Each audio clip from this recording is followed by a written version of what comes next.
This episode of Obscure Chatter is brought to you by Earworms.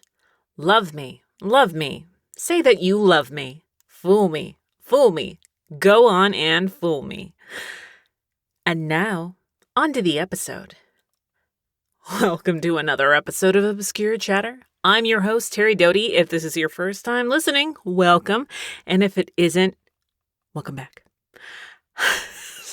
I'm a little thrown right now. Because this is our second attempt at starting the episode. All the screens went blank, like right as I said, this episode of Obscure Chatter is brought to you by, and all of our monitors went blank. Like I'm tempted to like plug it in so you guys can hear it, but no.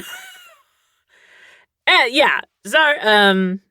Sorry, not sorry about the earworm. And I'm also sorry that I didn't have the courtesy to at least sing the Cardigans for you.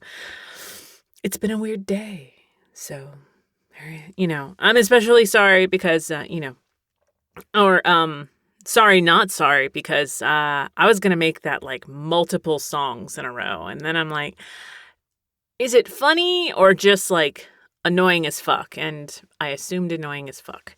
I'd mentioned earworms in the last episode, and I did have one pretty significant one in my head for the past couple of days. I don't know if you've seen the X-Men 97 Season 2 trailer, but all I did was hear a little na-na-na-na, and I'm like, oh yeah, someone pointed out it sounds like I'm Your Baby Tonight by Whitney Houston, and I can't not hear it now. The whatever you want from me, I'm giving you everything. Na na na na na na na na. And there you go. If this is your first time figuring that out, welcome to hell. We're both gonna suffer. No one's suffering here. Maybe me, about more than 5 minutes into this episode, because it's not cool in here, and it's definitely not cool anywhere in Texas. It's definitely weather. There's weather. But yeah, it's the end of May, and that means we gotta catch up on all good things and bad. I mean, I'm lying. We don't have to catch up on the bad things. We've definitely covered not good things on the show. I just think there should always be more good than bad, but this timeline is fucky. Total, I'm still kind of here's a random not great thing that happened to us yesterday. Steven has been insanely boss bitching at work, fucking getting shit done. But that means he's been in front of a lot of screens, doing a lot of meetings and da-da-da. My dude is super amazing, but also whenever he's doing amazing, brilliant shit, I know he's going to get worn down. And my dude makes most of our food because he's the chef and I'm not. So I was like, hey, let's go out. Yesterday, I'm like, let's go out. And there is a restaurant, a Nepalese restaurant next to us that's right outside our neighborhood that used to be a Golden Chick. And we call it Olden Chick. Let's go to Olden Chick. We're going to get some good fucking food, get some apps, get some desserts, and have lunch the next day. Yeah. So right as we're even attempting to pull in, I know we could have walked because it's so close to the neighborhood, but I didn't, sue me. And the person in front of us is taking forever to turn. And I'm like, this should have been an indicator that it was going to not be great. But when we finally walk in, it's empty. And it's 7 o'clock on a Friday night. But I see all these card mats on most of the tables. So as the woman is seating us, I'm like, ooh, before we sit down, can you tell me what this is? She's like, oh, it's for poker.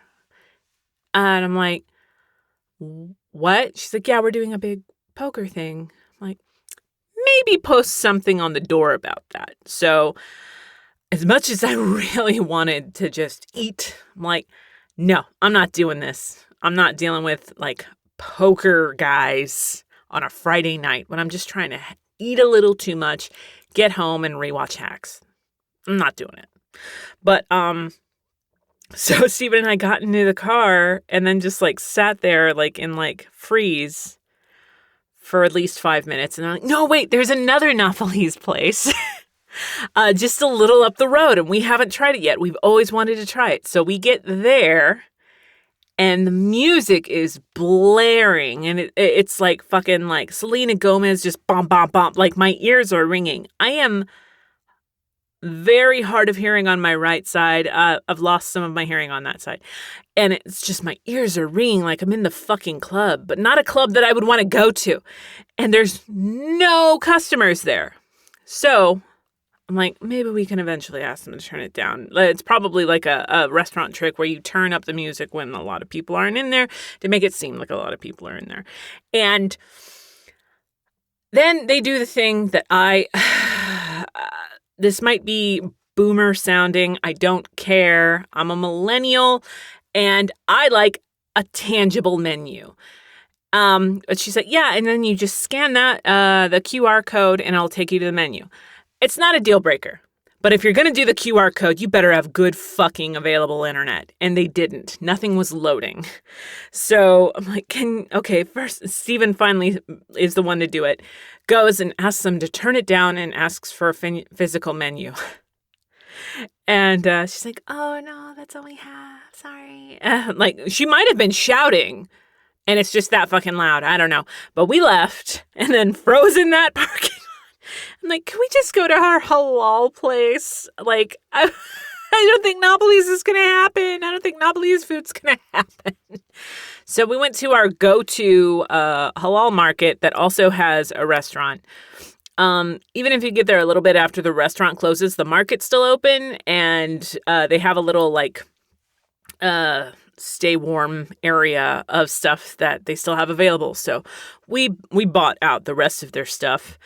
Ate too much, especially too much baklava. But for like all of dinner, Steven and I are just like kind of like.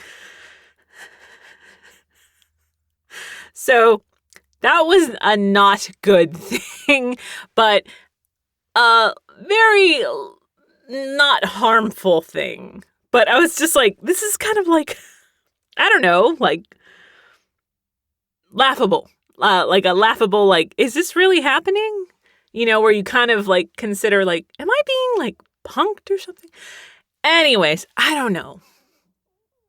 I'd say it's probably not a good sign for either of those places. One of which has no customers and QR code menus, and the other that has customers, but they're there to play poker and not eat delicious food. Jesus. Anyways. Yeah, as with previous episodes, I'm gonna do what I can to keep you entertained, just like that. Hopefully you were entertained, and allow you, an escape from the shitstorm that is our current reality. I'll invite you to my shitstorms that are a little more anecdotal.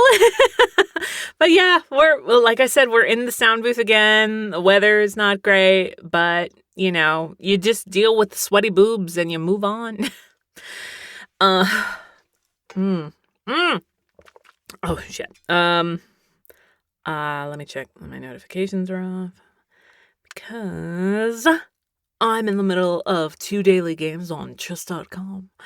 And the guys I'm playing are taking their sweet fucking time. So I just don't want to get notified in the off chance that they decide to move over recording. Not that I blame them. I don't think I play slow enough.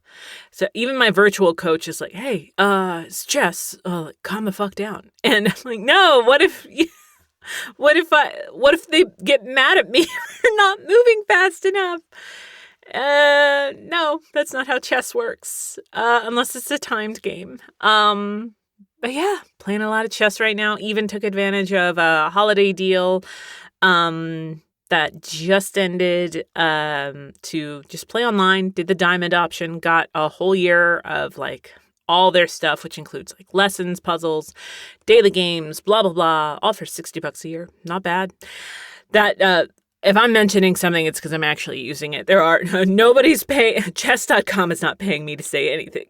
So, I love my physical chess set. But it's marble and I haven't been storing it right. So it's a little chipped here and there. So until I get a case or something for it, for all the pieces, I'm just afraid to mess with them. And then I don't want to get like a new set. I don't want to have multiple chess sets.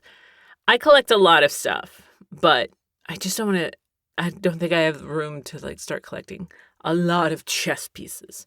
So chess.com is a nice alternative. I've toyed with doing a meetup, but I don't know. I'm afraid there's going to be someone that's like, oh, you're doing the Picard's Piccolo pathway. How about us? I'm like, now let's. That's not an actual chess strategy, I think. Outside of chess, we're still crocheting and buying too much yarn, which actually isn't a thing. So, no, it isn't. So, yeah. But that does remind me, I recently voted. Vote in your small elections, goddammit. But yeah, I'm starting to recognize ladies at the polling place. It's where I always go, and it's usually the same gals. They even recognized me when I stopped dyeing my hair green because they were giving me a lot of shit about having green hair. Always know when you're voting, huh? Like, well, yeah, it's just you recognizing me. But as I was waiting for Steven to finish voting, his machine fucked up. The paper was too thick. You know, local, national, voting. I think maybe a machine shouldn't be like completely at a standstill because the paper that it needs is too thick. That's a whole other thing. But yeah, the woman that's always at the exit, she was knitting. And she's like, oh yeah, no, I prefer knitting because, unlike crochet, you don't have to worry about counting. And I'm like, that's the exact argument crocheters tell me they love about crocheting instead of knitting. I don't know. I've toyed with knitting or starting that, but I do like crochet. But I was thrifting recently and saw a bunch of knitting hooks. I'm like, I don't know. Knitting community, what say you? Hookers, what say you? I've been told that's one of the things people that crochet call themselves. Though if any sex workers want to chime in, I'm fine with that too. Your work is valid and this is a safe space. I know it's not a hot take, but since I mentioned that I was thrifting for clothes. I'm going to need people to stop fucking around when it comes to sizes. I've dealt with it my entire life, but it's been especially fucktastic lately. Yeah, the few things I bought are all different sizes, and when you get them home and compare them to the rest of your fucking shit, and they're all the same fucking size, it makes you feel a lot of things about yourself and the world at large. But if anyone wants to help me with that, I don't know what you can do, but we can bitch about it together while knitting and crocheting and playing chess, maybe. Let's do that. But yeah, before getting too far into the nitty-gritty, we got to talk about what's been read, watched, and listened to since our last episode. Thank you to all that continue to recommend stuff to me. The lists keep growing, and I've said it before, but it bears repeating. I'm not complaining one bit. Recommend me up. Does that make sense? Recommend me up. It's Saturday. Leave me alone. I'll start with a series that I haven't stopped thinking about since I read the first book. This was a huge surprise that came courtesy of the skip the line option via Libby. As I've previously mentioned, when I'm stuck on what to read, skip the line has been very helpful. And it's a great way to discover new things since I can't trust anything but people to recommend stuff. Things like Goodreads are horrible at recommendations. They used to be kind of okay, but giant corporation buys you and turns it to shit. It's not shocking, really. But yeah, so I saw this one book was available via Libby, skipped the line, and saw that normally it's got the most insane weight. So I snagged it, and I'm really glad I did. The Tainted Cup by Robert Jackson Bennett is book 1 in the Shadow of the Leviathan series. I went in with 0 expectations, and I'm really happy I took a chance on this one. I love it when gambling pays off, which is rare in reality because I'm fuck awful at gambling. Ask literally anyone that met me in Las Vegas. Anyone. Including the timeshare people that, captured Steven and I for a good, 8 hours. But the Shadow of the Leviathan universe is kind of like an alternate Sherlock Holmes setting, with all that in a thoroughly thought-out fantasy world. It starts with the aftermath of an important official's murder. A murder that includes tree roots growing out of the victim. Intrigued? So typically something super fucking weird in this universe. If you're in the area of this investigator, that's who you want to bug. And so you call out Anna Delabra, or Anna Delabra.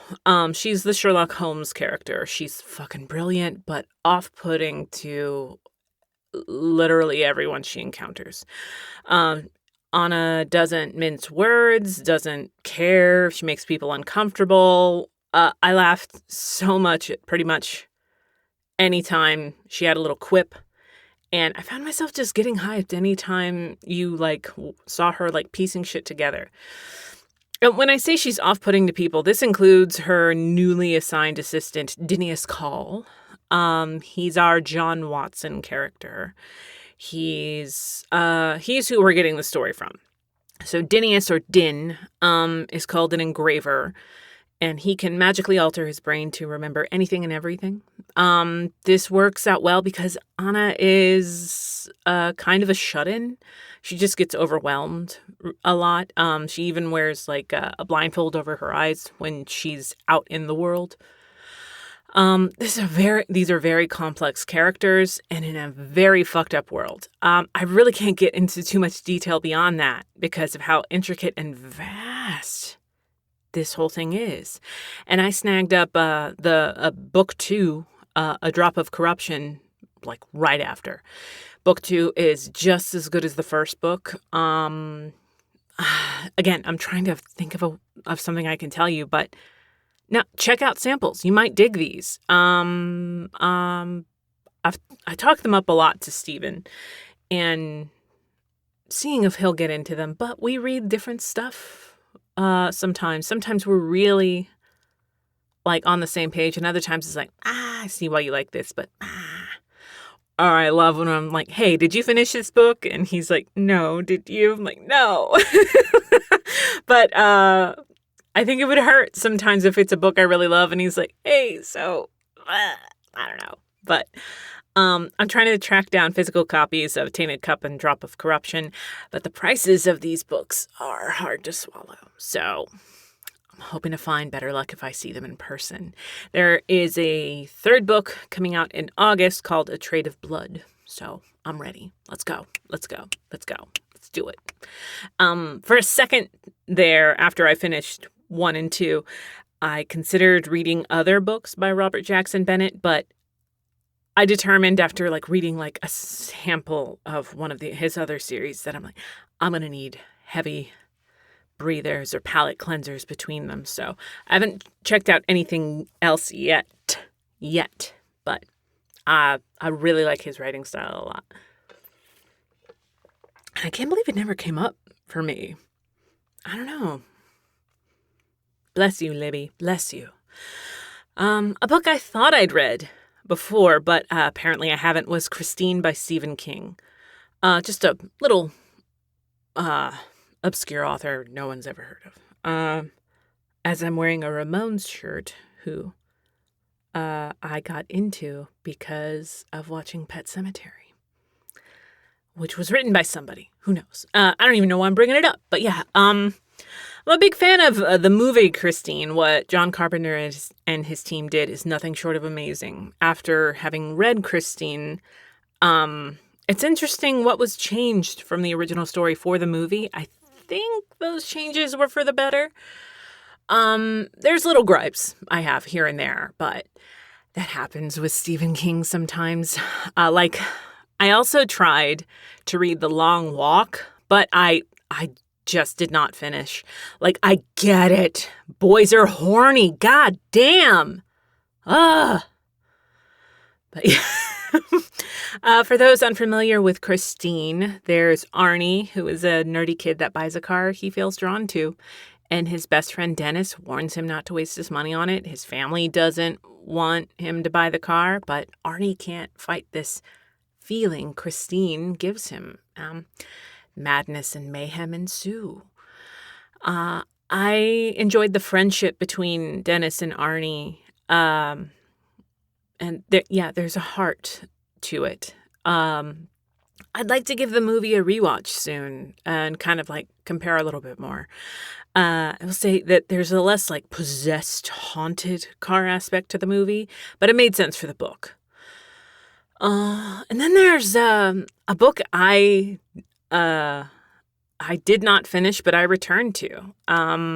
It happens sometimes. It's happened a couple of times over the past week, and where I'm like, yeah, since this book worked out, I'm going to go to other did not finish books. And then I'm like, oh, yeah, no, there's a reason I did not finish this. But this one is, on a positive note, one I'm glad I returned to, which is When the Wolf Comes Home by Nat Cassidy. It's something that, yeah, I tried to read. I don't know when. It feels like not that long ago, but it didn't really, like, reading that first chapter again, I'm like, I've read this before? It just didn't connect the way it did this go around. Honestly, I'd probably just read something similar and it didn't connect. I do love when a story redeems itself for me. The story starts out with one night when an actress by the name of Jess finds a 5-year-old outside her apartment. Her night was already shit well before finding this boy, but a beast that follows the boy doesn't make things any better. Jess immediately takes the boy, but a boatload of bonkers bullshit follows them wherever they go. So, Jess never really gets a break from the second we meet her. And the book is not friendly to your anxiety. If I had to say it's like a modern take on that Twilight Zone story about the boy that could imagine anything with a splash of, I'm going to say, Perfect Blue, maybe? Why not? Yeah. It's one of the more fucked up things I've read. I would say recently, but it's just one of the more fucked up things that I've read. It was different. Yeah, I've said it before, but changing it up from time to time is important. That way you don't like I love reading romance. I love reading fantasy and sci-fi, but if I finish a fantasy book, I don't want to read another fantasy book for a while, Or, like nonfiction. Nonfiction's hit or miss for me. But I just read a memoir, and I rarely read those. So I checked out Tim Curry's memoir, Vagabond, after reading an excerpt where he recalled an encounter with Spray Tan Hitler during filming Home Alone 2. He says that Spray Tan Hitler was very anxious to find the director of the film so he could rave about his then girlfriend. He said, what did Cheeto Bitch say? I've got to get Marla to meet Chris Columbus because she's a brilliant actress. To which Tim Curry was like, yes, I'm sure. And I'm like, okay, I want to read this. I don't know. And the memoir in its entirety is, it covers his life fairly well without being boring. He doesn't stick in like his past very often, but he does like recall stuff in a very fascinating way. His life in total is very interesting. I gotta be real. I'm not. I hope this is a safe space. I'm not a big fan of Rocky Horror Picture Show.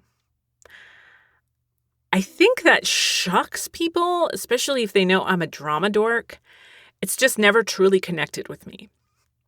It's kind of in the same vein of why I don't vibe with Monty Python stuff, which I've lost so many people just. Maybe I was just making the mistake of watching these with an audience, and that just kind of soured me to these experiences. But nothing will piss me off more in a watch setting than a bunch of people quoting shit. It's I'm just trying to watch something for the first time. Or they're watching me watch it to make sure I'm getting everything. Like, which might be hypocritical. I'm sure I've done that to people. But whatever. Like, motherfucker, is there going to be a test after this? Calm down, Mary. But after reading Vagabond, I'd like to give Rocky Horror another go. You know, Rocky Horror with fresh eyes. Who knows? I loved finding out the true history of how Tim approached Frankenfurter, how he auditioned, how the role on stage changed, once it went to film, and how all of that changed when it really hit cult classic status, all that. I also love the way he talked about his other works, which include Muppet Treasure Island. And Tim alludes to an affair with Miss Piggy, which I can't believe Kermit hasn't said a thing about, because Piggy and Kermit were still married at the time, and that's pretty fucking messed up. But yeah, I mean, I don't judge, but I guess I do a little. How dare you, Tim? He also talks about his love of voiceover, which anybody, like, everybody's approach to voiceover is different, especially if you've already been like doing acting for a while. It's interesting. I love the way he talks about how he met like some of his lifelong friends and friends that ended up really being there for him. When he talks about the stroke he had in 2012. But all of that, yeah, I got pretty teary after I finished the book. I recommend at least checking out a sample. And if you are an audiobook person, Tim narrates it himself. And, oh, God, I love when authors do that. But there's a lot more books to talk about. But, whoa. I was talking about like is this a joke? Like, as kind of like a much lighter version of that. But I talked about The Other Bennett Sister by Janice Hadlow in the last episode. I had not been able to find a copy that wasn't stupidly priced. And I found one on eBay. And checked out the pictures. Cool. What isn't clear in the pictures, I learned after I received it, is that there's clear packaging tape all over the covers, front and back. I was pissed. I was pissed. And now I have the distinct honor of being that seller's only negative review. So, don't fuck with me. Don't fuck with me. I'll use all the characters I'm allowed to. That's right. As far as the show, The Other Bennett Sister, I don't know what episode. I don't remember what episode I'm on, but I'm watching it through BritBox. I think I'm a little over halfway through. They've changed a lot from the book. I honestly, a little more than I'm comfortable with. I wish they'd done a lot more with the first half of Mary's story, but it's a limited series, so I get it. But all that said, I'm enjoying it. I said that if I checked it out, I would let you guys know. So there's that. They even got the actress that played Mary in the 90s series, the one with Colin Firth as Mr. Darcy. She plays Mrs. Hill. I don't remember the actress's name. And Mrs. Hill has a lot of interactions with the character of Mary. And there's just something very sweet, that little Easter egg, if you know, you know. The costumes and casting all around are fantastic. My biggest gripe, is they made Mary a governess, which I might be misremembering, but Mary is hardcore against being a governess in the book. Like, actively goes out of her way to, like, not do it. So I thought that was weird. But yeah, like, I don't want to be, like, fully one of the book was murder or dickheads. But, like, I still enjoyed it. Or I'm still enjoying it. Lydia's still... Fucking Lydia. But Mrs. Bennet is worse than she is in the book, which I didn't think was possible. But yeah, Mary, the actress playing Mary, is phenomenal. She needs to be in more things. More things! Now! You hear? I don't know what voice that is. Let's go. Onward. But I finished season 2 of Daredevil Born Again. I already miss my tortured Catholic superhero. I know it wasn't everyone's cup of tea, but what is? I don't trust anything that everybody loves, but maybe I'm an asshole that way. Like, oh God, what was I thinking? There's some things where it's like, oh, you don't like this? Oh, something's wrong with you. I can't think of anything though. I'm trying to think about voiceover. We used to have this thing where if somebody was like, oh, like, yeah, like Lucy Christian. I'm like, Lucy Christian, I don't know anyone that hates working with Lucy Christian. If I ever met that person, be like, something's not right with you if you don't like Lucy Christian. So, yeah. Unless you're Lucy Christian, I'm sure somebody doesn't like you. And if you are Lucy Christian, everybody loves you, goddammit. Everybody worth a damn. Mwah. But yeah, some of Daredevil was outlandish, but it's a show based on a comic book character. It's fairly accurate to the source material, so calm down. I think some people were expecting, I don't know, something else. I had a few loud, all caps conversations with people that had a lot stronger feelings about it than I did. I wasn't surprised by a lot, but I figured some stuff was bound to happen because it pulls from the comic books. It also didn't help that Mike Coulter, who plays Luke Cage, posted some major spoilers before the season finale aired. I was still surprised at some stuff, but spoilers. And we get another season of Daredevil. Woo! And since I've had a few tags in this, I have not seen the Punisher special yet. I don't know. I'm just not like real. I love this Punisher, but something like there's really no like big push to it yet for me. Maybe that's crazy. I haven't really heard anything about it. Like even like my big like couple of nerdy chats on it. Like I don't know if any of us have really felt that pull to watch it. It's kind of like on that same thing where it's like, I don't really care about lanterns. Like I'll watch it, but right now the coloring is what's bothering me the most. I've been calling it No Country for Old Lanterns. It just looks whatever. But, I wouldn't say Punisher. That's my problem with the Punisher. I don't know what it is. I don't know. Sometimes you fall out of love. Sometimes you don't fall out of love, but there's a distance that you both need to acknowledge, and you're just not ready to yet. So, yeah. Hacks, which I mentioned earlier, is officially wrapped. I love this show so fucking much. I know there are other shows that have wrapped recently where there was a lot left to be desired, and I think it's impossible to please everyone. Trust me, I know a girl who tried that in high school. Moving on. Hacks. Yeah, I think the finale was beautiful. I cried like a fucking baby. Steven too. That's right. Real men cry. I already miss these characters so much. And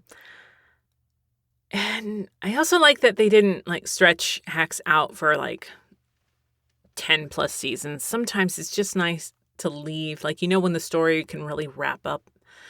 And it's also nice to know, like, these characters aren't done. Like, our time in, like, looking into the window of their lives that we got to see is all that's done. I love, it leaves on a very hopeful note. I hope there's a DVD release of this entire thing. I know they're doing what they can to get that going because of the stupidity going on with all the network. There was a Deadline article recently where the creators said they really, really hope they get a box set going, and they address that as long as a DVD player exists, so should DVD releases. I agree. And I haven't made it a secret that I'm a big fan of physical media. So, yeah, these properties I'm a part of. It's hard to get physical releases sometimes. I miss when I was guaranteed a copy, which I think I've mentioned before. But I'll get Hacks on DVD eventually. But I'm going to hold out hope for a box set of the entire series. Fingers crossed. Fingers crossed. But as far as currently watching, I'm already in the middle of Silicon Valley. I started it not that long ago, but I broke down after seeing a couple of clips of Zach Woods. I love Zach Woods. Having him in a cast will always pique my interest. He's also just amazing on his socials, so if you aren't following him, you need to rectify that now. But I hadn't heard anything from friends about Silicon Valley, which surprises me the more I watch it. It's unlike anything I've watched before that I can recall. I read somewhere that it was inspired by Mike Judge's own experiences as an engineer working in Silicon Valley during the 80s. It's sparked a lot of very different conversations after we finish an episode, and I can't say that's always the case when it comes to shows. Which is fine. You know, cEvin and I don't need to have like a 2-hour conversation after we watch an episode of Below Deck being like, what the fuck was Ben thinking? You know? But I'm glad I made Steven watch it with me. I almost explored Silicon Valley myself. There's a thing when you're with someone for so long and you see something you want to watch. You're like, is this a me thing to watch or an us thing to watch? But we're churning through it pretty quick. The episodes are short enough for us to watch like 2 to 4 a night. I know, it gets pretty crazy. But it's simultaneously serious and unserious. Which takes me to the biggest surprise as far as TV shows go that are new to me. And that's Ted. I'm talking Ted. Ted is one of those shows that I neglected for a while because I'd never seen the movies and I had no real push to see them. The show kept popping up for me here and there, and it was when I saw a clip of Ted tearing down a bully that I realized I had to give it a shot. Like there's the stereotypical like hot mean girl that's going after the mom of the show. And she's trying, Susan is trying to teach the class that Ted and John are in, and Ted just tears her to shreds. Like, oh, okay. I've actually been working. Listen, I think Susan's doing a terrific job, so I figured this is a good time to tell you we all know about the nose job you had last year. You didn't fool anybody because we all remember before the surgery when you tried to kiss Danny Sanducci and you poked his eye out. Also, everybody in town knows this except you. Your dad is really your uncle, which may have subconsciously fucked you up because and caused your eating disorder, which is also no secret because everyone's heard you throwing up in the bathroom. And also, I recently found out you're a virgin, which is interesting because you've been lying about that too. So I hope you do give your boyfriend fellatio because at least then there's something going down your throat beside your finger. That about cover it. I left some stuff out and I did not do the accent. You're welcome. And that might be a monologue I'm working on memorizing. So yeah, that teddy bear that came to life. In 1985, making a girl run out of the room crying, I mean, sold. I think what sold Steven was seeing a D&D thing from season 2. But yeah, the show has raunchy comedy, nostalgia, and it's got a lot of heart, which is a weird thing to say, you know. sometimes when you're talking about something so insane. But my favorite thing about the entire series isn't Ted or anything like that. It's Alana Ubach, I believe is her last name. It gives her time to shine. The woman's a chameleon. She's fucking brilliant. I've loved her since she was Josie in Beekman's World. She's just so fucking cool and amazingly talented. Like, she's been in everything. She was Maria in Sister Act 2. She was the student that didn't know Mary had a little lamb but knew the theme to the Love Boat. She was Marcia's best friend Noreen in the first Brady Bunch movie. She was Mama Imelda in Coco. She was in Freeway, Legally Blonde, Waiting, The Last of Us, Euphoria. She's even in the last season of Hacks. Yeah. So, yeah, the character of Susan, the mom in Ted, she's fucking hilarious. I doubt anyone could bring the humor that Alana does to that role. But yeah, so Stephen and I loved the show enough that we went back, found the movies, went back in time and watched them. No, went back. We watched them over the holiday weekend, last weekend, and it doesn't seem like they came out that long ago, but the first one came out in 2012, and the second one came out 3 years later. So that was a minute ago. I like the show more, but it actually got me to like a movie with Mark Wahlberg. Not an easy feat.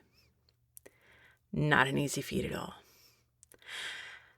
To be fair, I may or may not still be bitter about Planet of the Apes. Some of y'all don't understand the confusion that was seeing Tim Burton's Planet of the Apes in theaters opening weekend.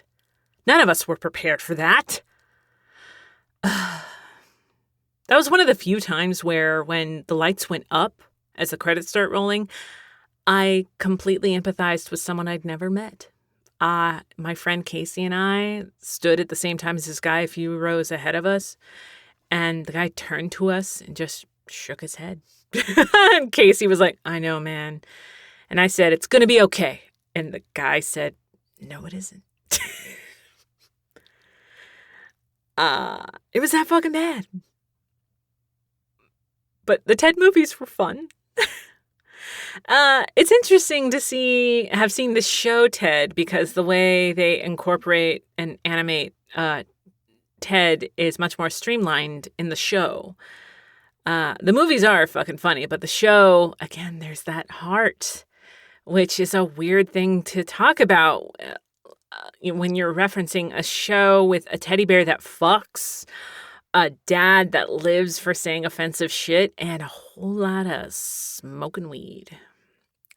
But I'm glad I watched the movies. The first one, I don't know. I think I like the second one more than the first one. I don't remember. One really funny thing about both the movies and the show is the movies are narrated by Patrick Stewart and the show is narrated by Ian McKellen, which I had heard, like, Patrick knew he couldn't do it, so he recommended Ian. And it's the little things sometimes, you know. It's the little things. The rest of the flicks were revisits. Repo, the genetic opera, came back to theaters, and I'm like, I don't want to do the theater, but I'll rewatch it at home. So I actually saw it twice when it came out in November 2008. The first time Stephen and I saw it, we went to the Angelica off Mockingbird in Dallas. We ran into Mike McFarlane there. We ran into Mike a lot while we were doing stuff. We'd always end up sitting together for stuff, but I didn't see him until like after the credits were rolling. And the second time, I think this is the first time I hung out with Tatum outside the studio.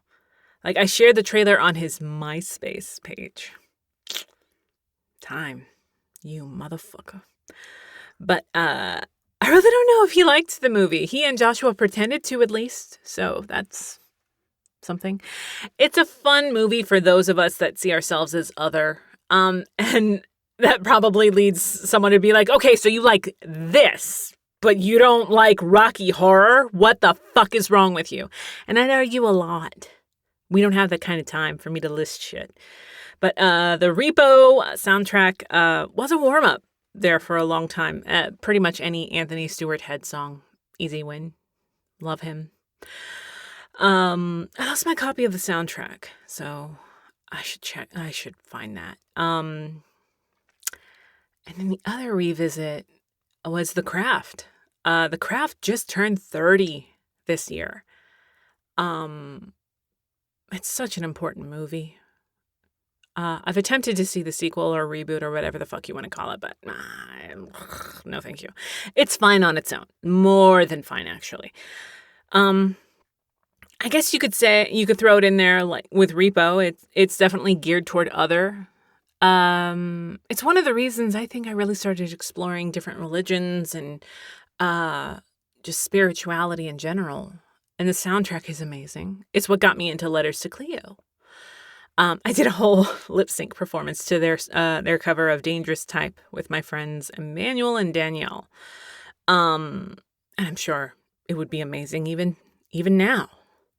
Almost 30 years later, I'm sure it would. Let's not think about that too hard, though. I think it's fair to say the Craft has had a good afterlife. I don't remember if it did well upon release. I think it did. It always confused me seeing it in the horror section at the video store. Like, it was even featured in Search of Darkness, the 90s, when they're talking about the 95 through 99.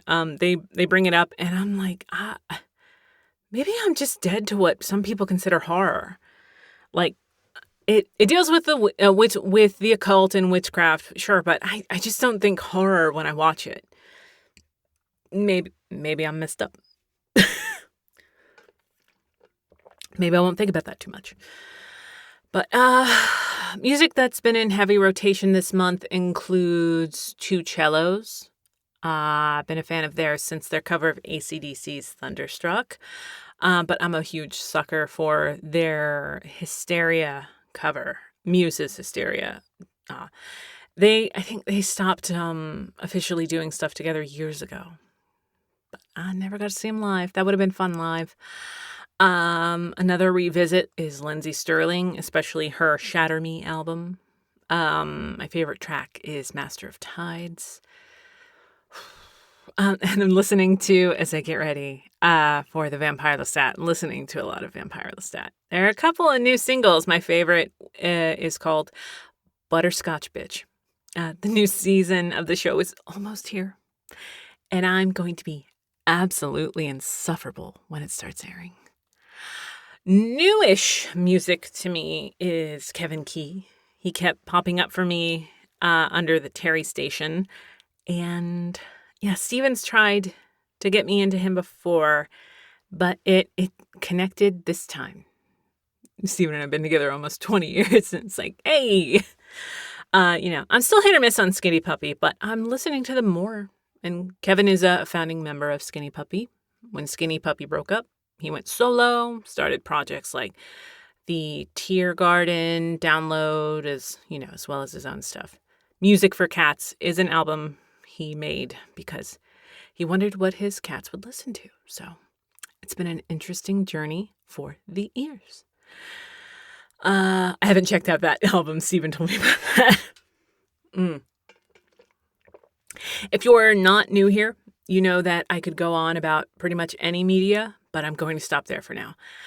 A lot of what I got to check out this month was courtesy of my local library. Support your local libraries. The love of God. And if you check out anything I've mentioned and enjoy it, please feel free to let me know. I'm always curious on what y'all think. Unless you think it's bad, then keep that shit to yourself. I don't care. And you can also send book, TV, show, and music recommendations, as well as topic requests to obscurechatter@gmail.com. All submissions remain anonymous. Well, now we're on the other side of media. Like, what do we do? I know I often say something to the lines of like, oh, it doesn't feel like that long since we chat, but it actually feels like a lot longer than a month. Like, I was going over media as I was preparing for the episode, and maybe there was a timeline shift or something. I mean, things are the weirdest of the weird right now. So I wish it was the fun kind of weird, but it just feels like it's been a lot longer than a month. Again, maybe it's the negativity. So yeah, needless to say, like self-care has been and remains pretty fucking important. I'm listening to my body, my mind when it tells me to step the fuck away, which is definitely a privilege. I'm aware of that.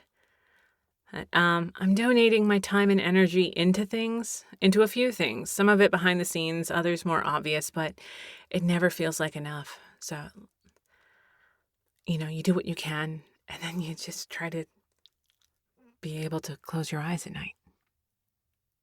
Is that too deep? And Stephen and I have also been starting to do these detox Sundays.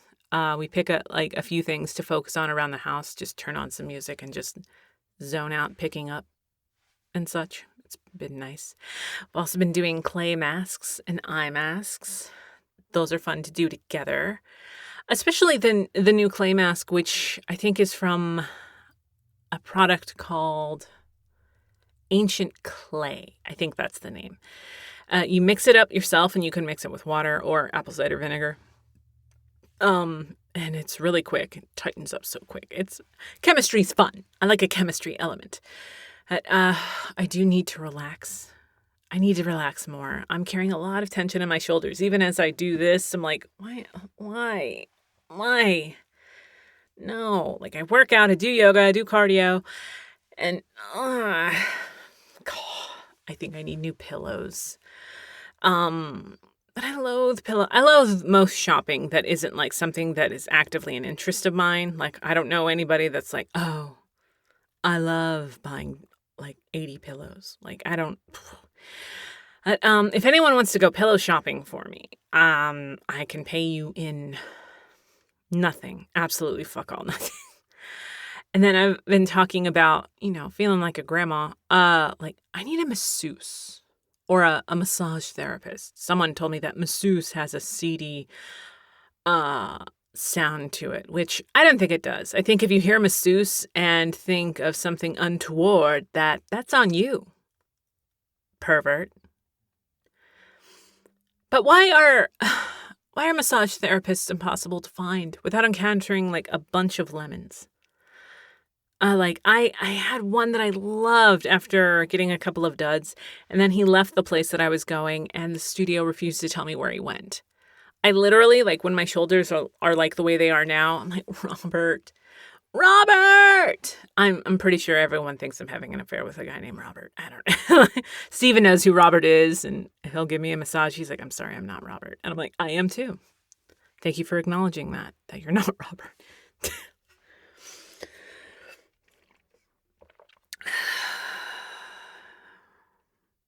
And I hate signing up for a fucking massage. I don't want to do a membership. Just tell me how much I need to pay you. And, like, let me into a room, please. And if I could not have Enya playing, that'd be great.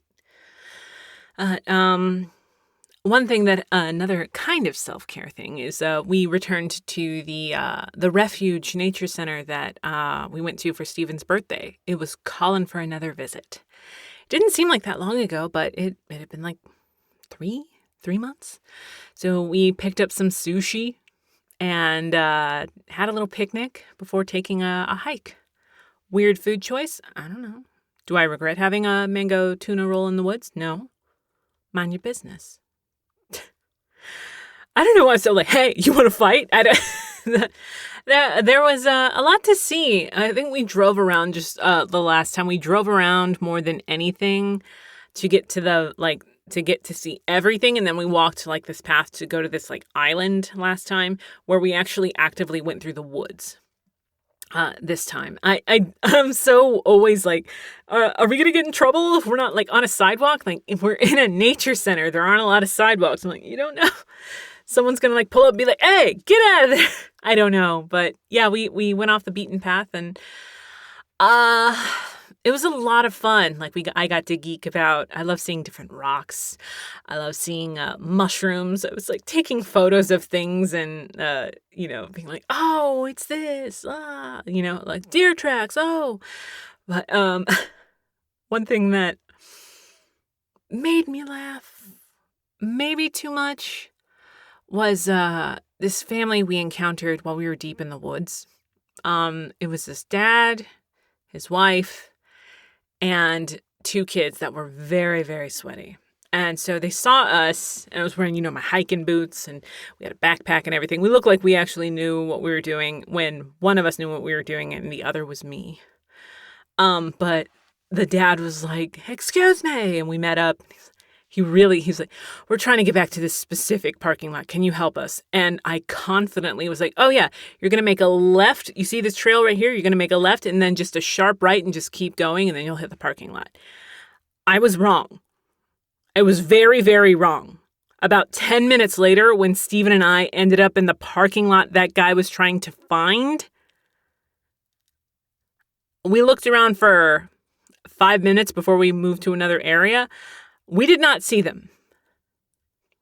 They're probably fine. They're probably fine. And when I say I laughed at that, I laughed later when I very much convinced myself that they are fine.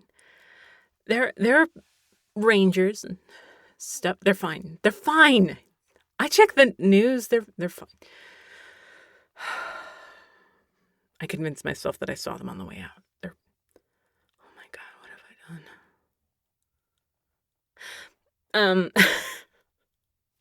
Yeah, it's fine. Jesus. We've had some unpredictable weather lately. And I say that, but it isn't unpredictable. It's just that the National Weather Service is in tatters. And it's made life just pure sunshine fun. I keep not knowing when insane weather hits. And there was this bananas storm that happened not long after the last time we recorded the show. And I remember, it was already getting stormy or whatever, but what I recall it really happening is around the time we see, 3 dogs just popping up on our Ring camera. And I didn't recognize any of them. But I think we're actually one of the only houses that actively walks their dogs. And I think just a lot of people leave their dogs in the back. I grew up that way, and I can't believe we grew up that way. There are just no dog really needs to be in the back all the time. But whatever. So, yeah, I've got a lot of opinions on that, but not right now. So there was this one dog out of the 3 that just kept coming back to our yard. And she was very, dark. She looked like a black dog. And so when I opened the door and she was in our yard, she immediately ran to me. And when she got closer, she looked like my dog Willow. She looked like Willow's sister, honestly. She even had a little, white patch that Willow does. She just had bigger ears. And she immediately, started licking my legs and kept submitting by showing me her belly. And the poor baby she was shaking. She was so scared. And, it's thundering. It's starting to sprinkle here and there. And, you know how most dogs, if not all dogs, are about thunder. It's just, the thing is, Willow is an asshole to other dogs. She cannot deal with pretty much anything else in her space. We've tried. We're a solo dog household, even though I'd love to have another dog. But we got Willow because she used to be part of a 2 additional dog household, and then just one day she's like, fuck this and fuck you, and the people are like, okay, so she's got to go, because they loved her, but they also didn't want Willow to kill the other 2 dogs. So Willow's enough drama for 2 or 3 dogs, and so that's something. But we called animal control and they were closed. No vets were open, and the emergency vet that we've gone to, they're like, we're sorry, we can't recommend anybody. Check out this website. And everybody was closed. And this weather, it's evening, And we're starting to like plan for possibly having this dog stay in our backyard and just switching them, like her and Willow out, or me like having her stay in the garage or something. We couldn't commit. We kept kind of being like, Steven's like, what should we do? And I'm like, I don't know what to do. I don't know what to do. I literally just gave up and sat in my driveway with the dog just in front of me, kind of like, hello, la la la. And I just blanked.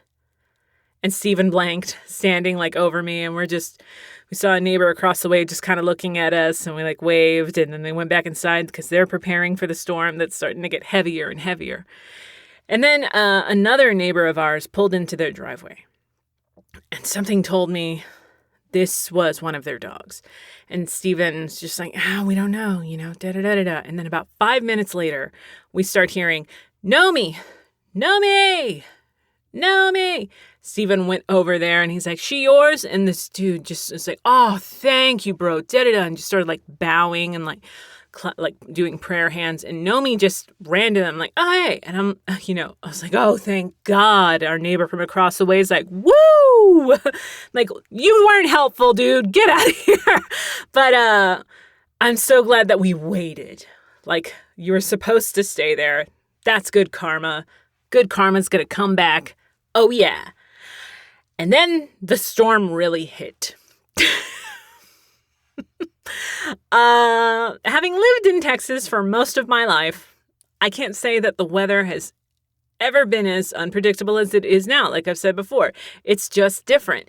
But again, I'm sure that there's one Texan that's like, well, now hold on there, Doty. I remember when blah, blah, blah, blah, blah, blah. No, it's different. It's different, Daryl. Okay? But, yeah, we've been in this house for over a decade. The weather the night we rescued Nomi was just off. We had sideways rain in a way that we've never had it before. It's never hit the windows the way it has before. I've been in hurricanes. I've been in tornadoes. I've been in earthquakes.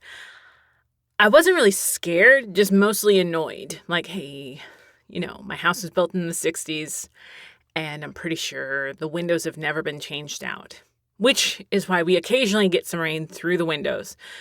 And I know I need to fix them, but I'm saving up for a possible new AC. I'm saving up for a new roof, a full bathroom remodel, and I still have a mortgage. So the windows haven't been a top priority, which is why I was kicking myself when I was just starting to doze off. Steven wakes up to, what the fuck? And there's just this water leaking down his face, leaking onto his pillow. And his side of the bed is right underneath a window. One of the windows that's getting slammed. And right in the other room, parallel to ours, is a window that's facing the exact same way. And what's in front of that window? The booth. This booth, the one I'm in right flipping now. So rain started flooding into the house pretty quick. And we had to rush to start soaking up everything that we could so it wouldn't get onto our bed in one room and underneath the booth in the other. It led to all of the towels we have in the house getting soaked up, and I was just throwing them in the tub. I'm like, I just want this to stop so I can go back to sleep. And we had a pretty lengthy conversation that sound like it's like a conversation you angrily have when you're drunk. Like we were just like, what do we do? But we're like, oh, we'll just move the booth. And the booth is at least 500 pounds. And I'm not going to move a 500-pound booth ever, let alone at 2:00 in the fucking morning. So we decided against it, and the rain stopped hitting the windows, and we're like, I rescued a dog. Where's my good karma, man? We're fine. It hasn't rained like that since, but we've been putting a tarp against the window whenever we can plan for the bad weather. The booth is fine, we think. And the house is fine, we think. Being a homeowner is the best. Just the absolute best. End of the day, though, I was okay. Steven was okay. And Willow didn't even get up from our bed. So we're safe. That's not nothing. It's not.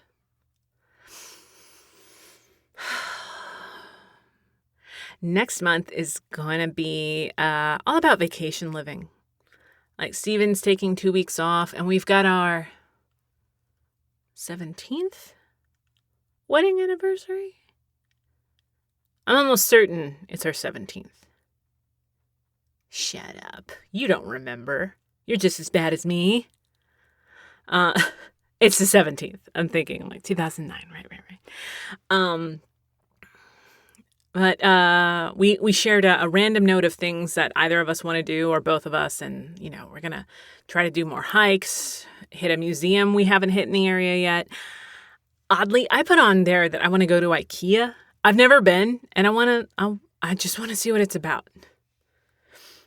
I just want to try a meatball. I just want to try a meatball once and then be like, okay, and then never go back probably.